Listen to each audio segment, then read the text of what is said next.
اهدنا الصراط المستقيم.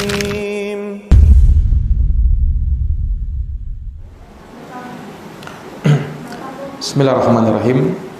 Assalamualaikum warahmatullahi wabarakatuh.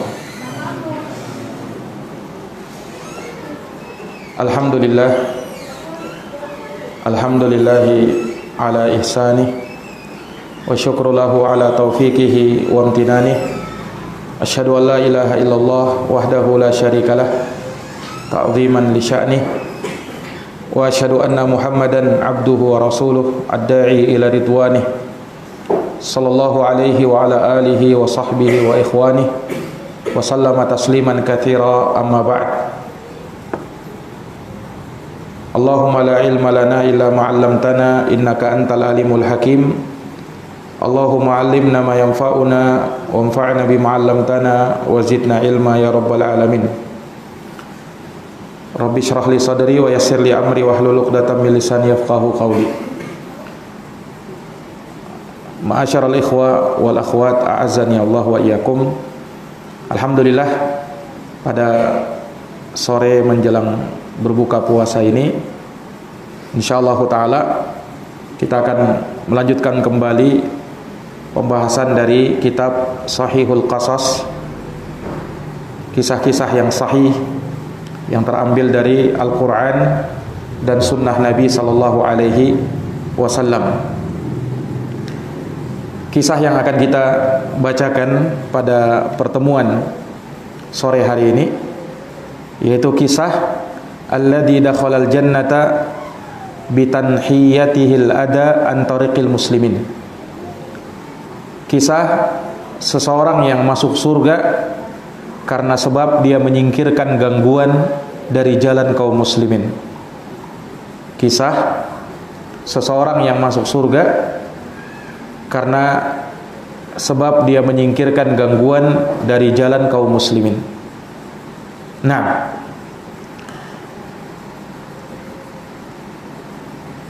ini suatu amalan yang dituntunkan di dalam Islam, dan Rasulullah sallallahu alaihi wasallam menyebutkan keutamaannya seperti dalam sebuah hadits yang sahih. Nabi sallallahu alaihi wasallam bersabda, al-imanu bid'un wa sab'una syu'bah. Iman itu ada 70 sekian cabang. A'laha, yang paling tingginya, qaulu la ilaha illallah, adalah mengucapkan kalimat la ilaha illallah. Itu cabang keimanan yang paling tinggi. Wa adanaha, dan yang paling rendahnya, imatatul adha anit tariq, adalah menyingkirkan gangguan dari jalan. Wal haya'u syu'batun minal iman, dan rasa malu adalah bagian dari cabang keimanan. Nah, jadi hadits ini menjelaskan kepada kita bahwa menyingkirkan gangguan dari jalan itu merupakan cabang dari cabang-cabang keimanan, dan dia bagian dari ketaatan kepada Allah Subhanahu wa ta'ala. Maka di dalam kisah ini disebutkan keutamaan yang lainnya dari keutamaan orang yang menyingkirkan gangguan dari jalan. Bahkan diberikan ganjaran dengan pahala yang besar, yaitu dimasukkan oleh Allah ke dalam surga hanya karena sebab dia menyingkirkan ranting yang berduri dari jalan kaum muslimin agar tidak memberikan gangguan kepada mereka. Nah, kisah ini diriwayatkan oleh Al-Imam Al-Bukhari di dalam sahihnya, dalam Kitabul Adhan, babu fadlit tahjiz ila zuhur, bab keutamaan bersegera untuk menjalankan sholat zuhur. Kemudian dalam kitab Al-Madzalim, bab man akhadal ghusna wa ma yu'din nas fit tariqi farama bih. Nah, Juga hadits ini diriwayatkan oleh Imam Muslim dalam sahihnya dalam Kitabul Bir Wassilah wal Adab. Juga dalam Kitabul Imarah. Juga di dalam kitab Al-Imarah. Iya. Maka hadits ini adalah hadits yang sahih, diterima dari sahabat Abu Hurairah radhiyallahu anhuma, diriwayatkan oleh Bukhari dan Muslim di dalam kitab sahih mereka. Iya, Abu Hurairah berkata, anna Rasulullah sallallahu alaihi wasallam qala, bahwa Rasulullah sallallahu alaihi wasallam beliau bersabda, menceritakan kisah ini. Kata Nabi, bainama rajulun yamshi bi tariqin. Suatu ketika ada seorang laki-laki yang dia berjalan di suatu jalan. Wajada gusna syaukin ala tariq, dan dia menemukan ada ranting pohon yang berduri di atas sebuah jalan. Iya. Fa akharahu, maka dia pun menyingkirkan gangguan tersebut atau duri tersebut. Dalam sebagian riwayat fa akhadahu, dia ambil lalu dia buang. Fa syakarallahu lahu faghafara lahu, maka dengan sebab itu Allah Subhanahu wa taala berterima kasih kepadanya, maksudnya Allah ridha dengan perbuatannya tersebut dan menerimanya. Lalu Allah Subhanahu wa taala mengampuni dosa-dosanya. Iya. Wa jaa fi ba'di riwayat inda Muslim an Abi Hurairah radhiyallahu anhu, datang dalam sebagian riwayat dari Muslim juga dari sahabat Abu Hurairah, di mana Rasulullah bersabda semakna dengan itu, marra rajulun bi ghusni syajaratin ala dhahri tariqin. Ada seorang laki-laki yang melewati ranting sebuah pohon yang dia berada di permukaan jalan dan mengganggu orang. Faqala, maka orang ini pun berkata, wallahi la unahhiyanna hada 'anil muslimin la yu'dhihim fa udkhilal jannah. Maka orang ini pun berkata, demi Allah, saya akan singkirkan ranting pohon ini dari kaum muslimin agar tidak mengganggu mereka. Maka dengan sebab itu ia pun dimasukkan ke dalam surga. Kemudian dalam riwayat yang lain juga dari sahabat Abu Hurairah, Rasulullah bersabda, laqad ra'aitu rajulan, sungguh aku melihat ada seorang laki-laki yataqallabu fil jannah, yang dia mendapatkan kenikmatan, kelezatan di dalam surga. Fi syajaratin qata'aha min dhahri tariq. Hal tersebut dikarenakan ia telah memotong pohon yang melintang di permukaan jalan. Kanat tu'dhin nas, yang pohon tersebut ternyata mengganggu manusia yang lewat. Maka dengan sebab itu ia pun mendapatkan balasan di sisi Allah berupa surganya. Iya. Ikhwani fi din, azani Allah wa iyyakum. Maka kisah ini, kisah yang dihikayatkan oleh Nabi sallallahu alaihi wasallam, mengandung beberapa hikmah dan pelajaran tentunya. Di mana kita dapati dalam kisah ini, kisah yang Rasul sallallahu alaihi wasallam sebutkan pada seseorang yang dia melakukan suatu amalan, yang amalannya tersebut mungkin dipandang oleh sebagian manusia sebagai amalan yang kecil, amalan yang biasa-biasa saja. Nah, tetapi ternyata balasan Allah Subhanahu wa taala luar biasa untuk orang tersebut. Amalannya apa? Ya cuman menyingkirkan ranting pohon. Dalam sebagian riwayat dia potong pohon yang melintang di jalan supaya tidak mengganggu manusia. Dalam satu riwayat ranting pohon itu berduri sehingga bisa membahayakan manusia. Nah, ya orang ini tergerak untuk melakukan hal tersebut karena dia peduli kepada orang lain, kepada sesamanya. Ya padahal dia mampu untuk sekedar melewati jalan tersebut tanpa harus memperdulikan orang yang lewat di belakang dia. Tapi orang ini punya kepedulian sosial yang sangat tinggi.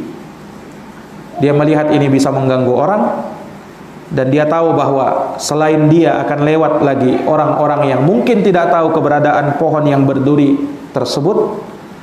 Maka dengan kepedulian ini dia pun berniat untuk menyingkirkannya. Nah, dalam keadaan tidak ada orang yang memperhatikan dia, tidak ada orang yang melihat dia, dan dia tidak mengharapkan balasan akan hal tersebut. Maka dari sini nampak keikhlasan orang ini. Iya. Jadi walaupun amalannya kecil, tapi kalau yang dia lakukan tersebut dasarnya ikhlas karena Allah, itu yang kecil itu bisa menjadi besar pahalanya di sisi Allah Subhanahu wa taala. Iya. Ini ikhwani fillah azani Allah wa iyyakum. Sehingga seseorang kalau melakukan suatu amalan, itu yang hendaknya dia perhatikan adalah niatnya. Iya, bisa jadi dengan niat yang besar, amalan kecil bisa berbuah besar. Sebaliknya, ada amalan yang besar, tapi kalau niatnya tidak beres, amalan besar bisa menjadi kecil. Makanya kata Imam Sufyan ibnu Uyainah, rubba amalin saghirin tukabbiruhun niyah, wa rubba amalin kabirin tusaghiruhun niyah. Betapa banyak amalan yang besar dibuat kecil oleh niatnya, dan betapa banyak amalan yang kecil dibuat besar oleh karena niatnya. Nah, makanya ini sangat nampak juga dalam kisah seseorang yang membangun masjid, seorang raja yang dia membangun masjid yang sangat megah. Nah, raja ini dia tidak mau ya, ada orang berserikat dengan dia dalam membangun masjid yang megah tersebut. Dia mau agar masjid itu ya, menghabiskan dananya saja tanpa harus ikut campur orang lain. Maka dibangunlah masjid yang megah, yang besar, membutuhkan para pekerja yang tidak sedikit, dan dananya tidak dipungut dari yang lain, dari siapa-siapa, hanya dari sang raja ini saja. Sampai pada akhirnya terbangunlah masjid yang besar dan megah. Ya tentunya ini amalan besar, ya kan. Orang membangun masjid itu disebutkan dalam hadis, man bana baitan lillah banallahu lahu baitan fil jannah. Man bana masjidan lillah banallahu lahu baitan fil jannah. Barang siapa yang membangun masjid, ya, maka Allah akan bangunkan untuknya rumah di dalam surga, istana di dalam surga. Itu balasannya. Nah, raja ini melakukan amalan yang sangat luar biasa.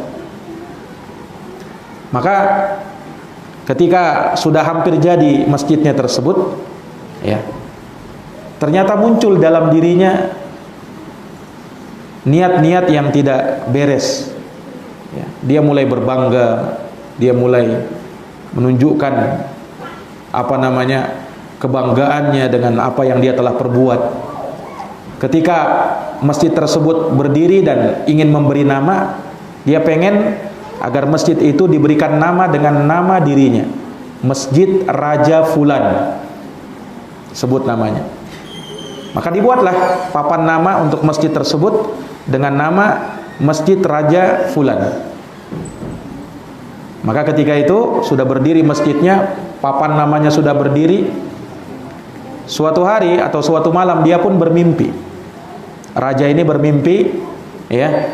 Ternyata masjidnya tersebut papan namanya berubah. Bukan lagi nama dia, tapi nama orang lain. Maka dia pun terbangun, tersentak, kaget. Seakan-akan mimpi itu nyata. Maka dia suruh kepada anak buahnya di situ, supaya melihat itu papan masjid itu sudah berubah, masih nama saya atau sudah berubah namanya. Akhirnya dilihat oleh pasukannya, oleh anak buahnya. Dia bilang, ya nama masjid tidak berubah, masih tetap namamu wahai raja. Nah, akhirnya raja ini berkata, oh cuman mimpi ternyata, cuman mimpi. Nah, tidak masalah. Tapi subhanallah, keesokan harinya, di malam berikutnya, sang raja bermimpi lagi. Mimpinya mimpi yang sama. Itu nama masjid berubah menjadi nama orang lain, bukan nama dirinya, nama seorang wanita.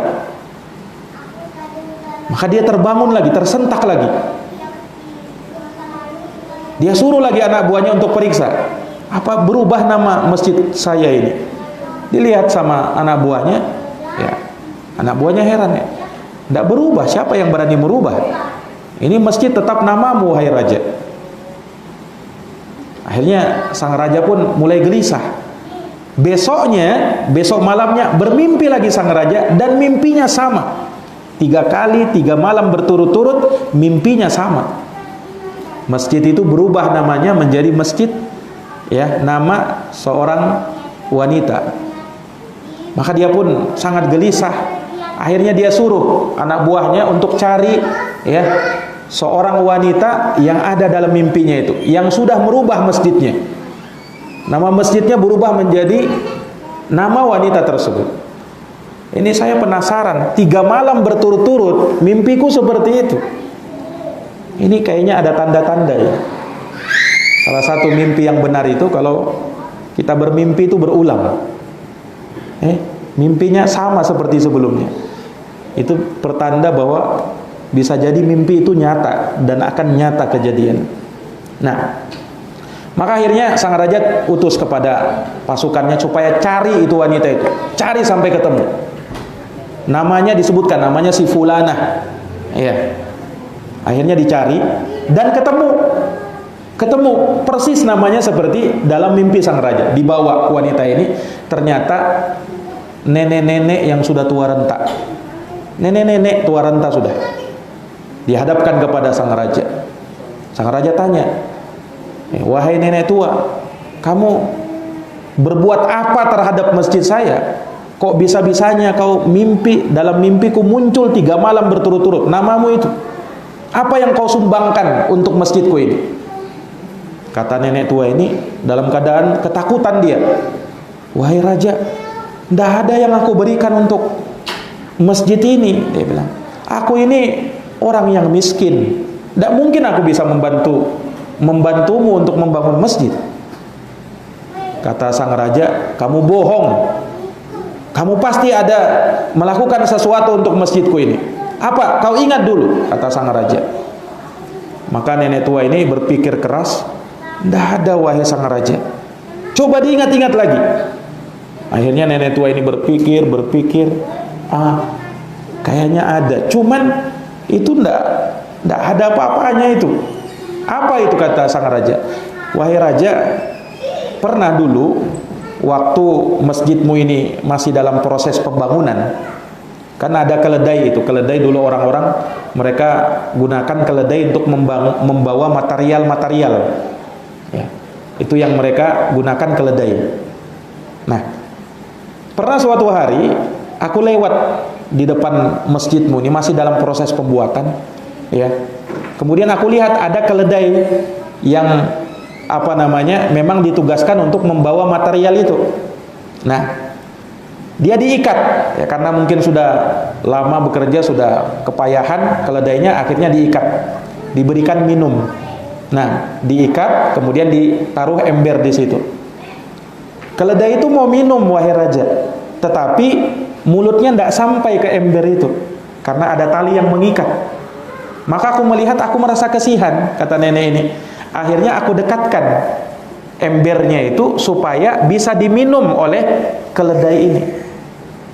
Nah, cuman itu wahai raja yang aku pernah lakukan. Bukan langsung membantu, tapi apa? Cuman ini keledai yang memang tugasnya untuk membawa material itu, dia mau minum, ya aku kasih dekat aja. Itu aja, kata nenek tua ini, kata sang raja. Nah, itulah yang diterima oleh Allah. Itu yang diterima oleh Allah. Adapun saya memang telah mengeluarkan dana yang tidak sedikit untuk masjid ini, tapi dalam diri saya ada niatan yang buruk. Itu tidak diterima oleh Allah. Maka dia suruh anak buahnya, kata sang raja, wahai anak buahku, ganti nama masjid ini menjadi masjid nenek tua ini. Maka semenjak itu masjidnya berubah namanya menjadi masjid nama perempuan tadi. Betul-betul nyata dalam mimpinya itu, subhanallah. Nah, pelajaran yang kita bisa ambil di situ apa?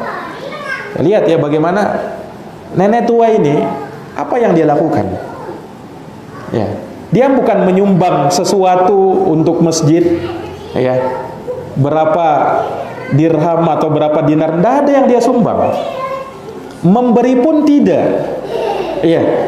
Cuman apa? Mendekatkan air, subhanallah. Tapi justru itu yang dipandang oleh Allah. Apa sebabnya? Karena niat. Karena niat. Nah, disinilah betapa pentingnya niat itu. Untuk kita selalu hadirkan dalam setiap amalan kita. Lihat dalam kisah ini. Masuk surga gara-gara apa?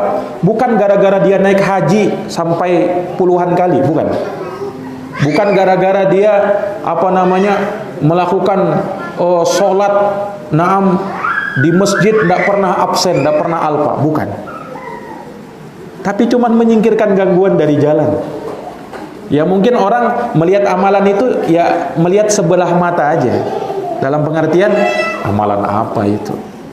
Ya. Tapi justru itu yang memasukkan ke dalam surga. Maka dari sini ya kita tidak boleh meremehkan amalan yang kecil. Sekecil apapun itu amalan, jangan pernah kita remehkan. Karena bisa jadi itu amalan yang akan memasukkan kita ke dalam surga. Kita tidak tahu. Nah, ini perkara hati soalnya, niat.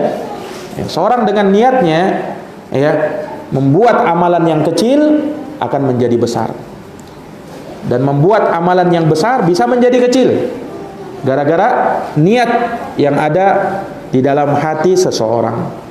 Nah, maka dari sini kita bisa melihat bagaimana ya pengaruh niat itu di dalam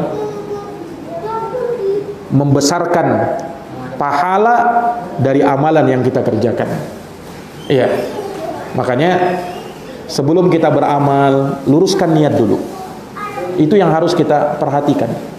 Niat ini memang perkara yang hanya ada di dalam hati. Orang terkadang tidak terlalu memperhatikan. Saya yang penting sudah berniat, sudah.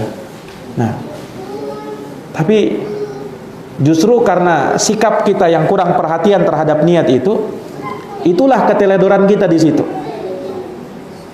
Karena justru itu amalan yang membangun dia adalah niat. Niat kita benar, maka amalan yang kita kerjakan akan ikut benar. Niat kita tidak benar, amalan yang kita kerjakan walaupun besar itu tidak bernilai di sisi Allah Subhanahu wa taala. Tidak ada artinya. Apapun yang dia lakukan, mau dia naik haji sampai puluhan kali, kalau cuma niatnya cuma mau nyari status sosial supaya dihormati, supaya ini dan itu, tidak berguna haji yang seperti itu. Nah, demikian pula amalan-amalan besar yang lainnya, dia menyumbang dengan sumbangan yang luar biasa. Tapi kalau hanya sekedar mau dikatakan dermawan, dikatakan orang baik, tidak berguna amalan yang seperti itu, sia-sia. Iya. Ini para jamaah sekalian yang dirahmati dan dimuliakan oleh Allah Subhanahu wa taala.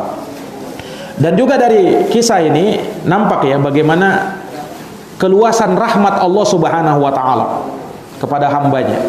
Allah balas amalan yang sedikit dengan pahala yang besar.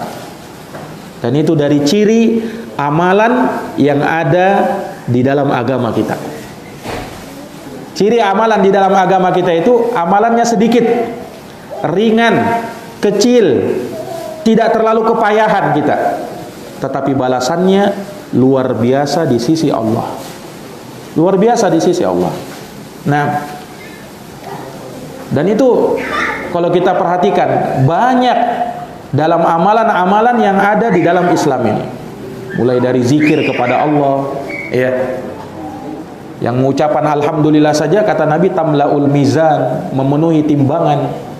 Kalau dia gabung subhanallah walhamdulillah tamlaani atau tamlau ma bainas sama'i wal ard, itu keduanya atau salah satunya memenuhi antara langit dan bumi. Bayangkan.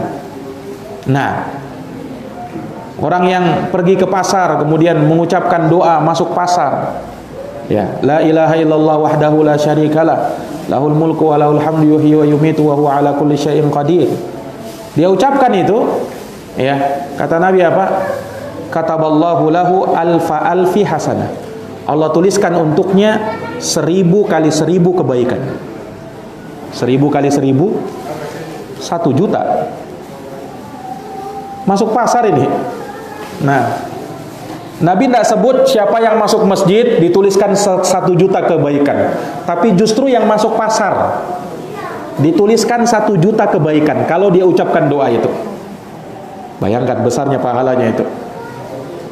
Makanya kalau masuk pasar jangan lupa baca doa itu. Doanya sudah kita hafal, tapi seringkali kita masuk pasar tidak lupa ngucapin doa ini. La ilaha illallah wahdahu la syarikalah, lahul mulku wa lahul hamdu yuhyi wa yumitu wa huwa hayyun la yamutu biyadihil khair wa huwa ala kulli syai'in qadir. Kata Nabi, kataballahu lahu alfi hasanah. Allah tuliskan untuknya 1 juta kebaikan. Wa mahallahu anhu alfi sayyi'ah, dan Allah hapuskan darinya 1 juta kejelekan. Sabda Nabi nih sallallahu alaihi wasallam. Kenapa kok bisa masuk pasar pahalanya begitu dan itu tidak disebutkan kalau mau masuk masjid? Kenapa? Apa sebabnya? Kata ulama, kalau orang masuk masjid itu jelas maksudnya mau baik. Tidak ada orang mau ke masjid itu mau apa? Mau berkelahi di dalam masjid. Jarang yang begitu kan. Pastinya mau beribadah. Tapi kalau ke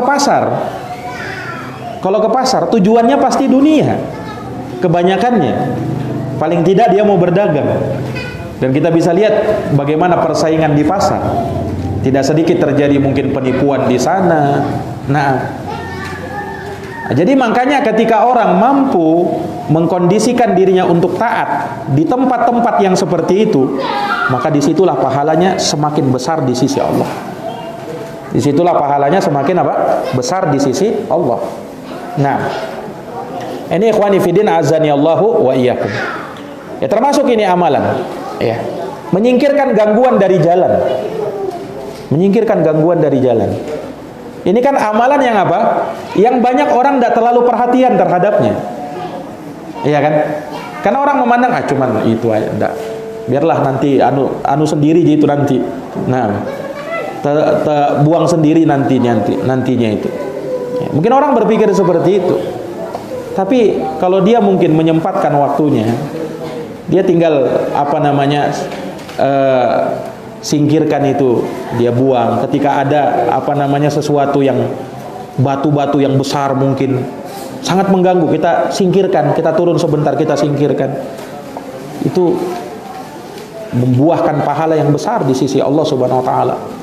Disebutkan dalam sebuah hadis, Rasulullah bersabda, "Nahil ada an tariqil muslimin." Nabi perintahkan malah, singkirkan gangguan dari jalan kaum muslimin. Singkirkan gangguan dari jalan kaum muslimin. Nah, dari kisah ini juga kita bisa mengambil pelajaran, itu menunjukkan bahwa betapa besarnya dosa orang yang mengganggu kaum muslimin atau menimbulkan gangguan di tengah kaum muslimin. Subhanallah, sebagian orang ada, bukan dia malah menyingkirkan gangguan dari jalan, justru membuat gangguan di jalan. Ada orang sengaja memang dia taruh batu-batu di jalan atau pecah beling di jalan. Ya, mungkin dengan maksud supaya meramaikan suasana atau hal yang lain. Tidak jelas tujuannya. Nah, mengganggu jalan. Ya. Nah, yang seperti ini apa? Yang seperti ini besar perkaranya di sisi Allah. Gangguan itu. Ya. Nah, sama kata para ulama pada hari ini, ya, orang-orang yang melakukan demo-demo itu. Nah, kemudian membuat jalanan akhirnya macet. Ya, mungkin kalau di tempat kita mungkin tidak terlalu ya. Kalau di tempat-tempat di tanah kota-kota besar mungkin sampai membuat kemacetan. Itu gangguan itu. Nah, itu gangguan yang seperti itu. Iya. Dan orang yang melakukannya bisa menanggung dosa gara-gara hal tersebut. Walaupun dengan tujuan maksud kami kan bagus untuk demo ini, ya. Demo bukan dari Islam, ya. Bahkan itu dari hal yang memunculkan gangguan kepada kaum muslimin. Banyak ulama sebutkan, ya, itu termasuk dari gangguan. Walladzina yu'dzunal mu'minina wal mu'minat bighairi maktasabu faqad ihtamalu buhtanan wa isman mubina. Orang-orang yang memberikan gangguan kepada orang-orang yang beriman, baik laki-laki maupun perempuan, tanpa dosa yang telah mereka lakukan, sungguh dia telah memikul suatu kedustaan dan dosa yang sangat nyata. Tak boleh memberi gangguan kepada kaum muslimin. Al-muslimu man salimal muslimuna min lisanihi wa yadihi. Orang muslim itu orang yang kaum muslimin lainnya selamat dari gangguan dia, baik gangguan lisannya maupun gangguan tangannya. Tak boleh kita mengganggu orang-orang Islam, mengganggu tetangga kita, mengganggu istirahat mereka. Nah, ada sebagian orang membunyikan atau menyetel musik, ya, dengan suara yang besar sampai membuat tetangganya, ya, nauzubillah, akhirnya terganggu. Nah, ini ikhwani fillah azani Allahu wa iyyakum. Baik, maka dari kisah ini, ya, tentu sangat banyak pelajaran yang kita bisa petik darinya, ya. Selain dari apa yang tadi kita sebutkan, ya, dari keutamaan menyingkirkan gangguan dari jalan yang di dalamnya terdapat pahala yang besar di sisi Allah, kemudian juga akan luasnya rahmat Allah Subhanahu wa taala, di mana Allah membalas amalan yang kecil dengan pahala yang besar, ya.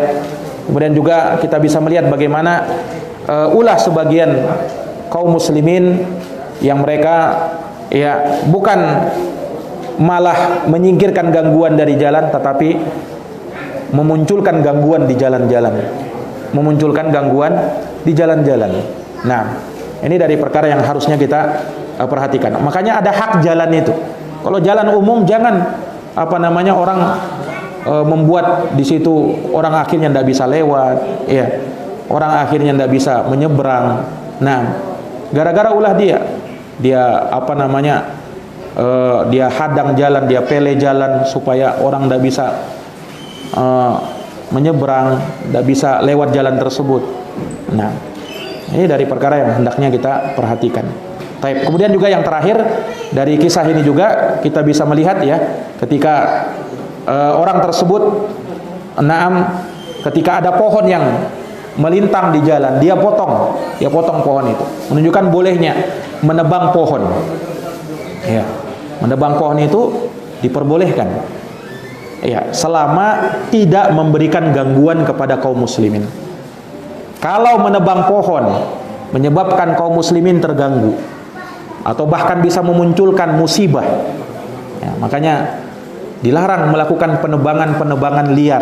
Kenapa? Itu kan bisa memunculkan musibah itu. Mungkin nanti tanah longsor, mungkin terjadi banjir, ya kan? Bisa jadi, dan hal-hal yang lainnya terjadi. Nah, maka kata para ulama, menebang pohon itu tidak boleh sembarangan, ya.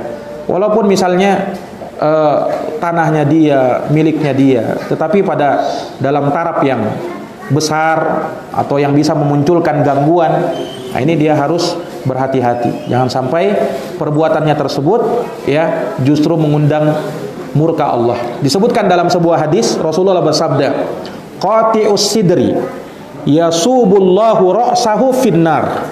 Orang yang menebang pohon sembarangan, iya, dia tebang pohon bidara yang berduri itu, maka Allah akan celupkan kepalanya di dalam neraka. Nauzubillah. Gara-gara nebang pohon. Gara-gara apa? Nebang pohon, dicelupkan kepalanya di dalam neraka. Itu hadisnya disebut oleh Syekh Al-Albani dalam As-Silsilah As-Sahihah. Kenapa kok bisa sampai seperti itu ancamannya? Karena yang dia ganggu bukan 1-2 orang kaum muslimin. Banyak kaum muslimin yang dia ganggu. Ya kan?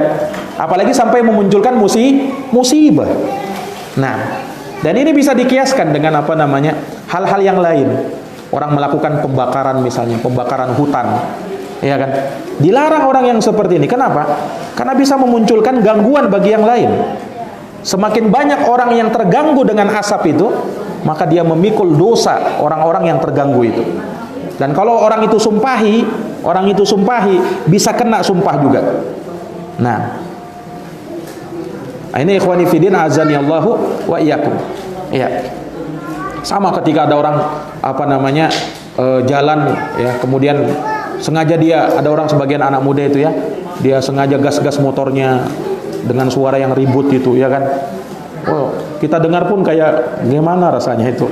Nah, ini kalau ada orang tersakiti kemudian dia sumpahi, mudah-mudahan kau jatuh. Itu doa itu makbul itu. Nah, kalau tidak saat itu dia jatuh atau di saat yang lain dia akan jatuh. Ya, nauzubillahi min dzalik. Karena apa? Da'watul mazlum, doanya orang yang terzalimi itu makbul, dikabulkan oleh Allah. Nah, ini mungkin yang bisa kami paparkan terkait dengan kisah ini, semoga bermanfaat. Jazakumullah khairan atas perhatiannya. Mohon maaf atas segala kekurangannya.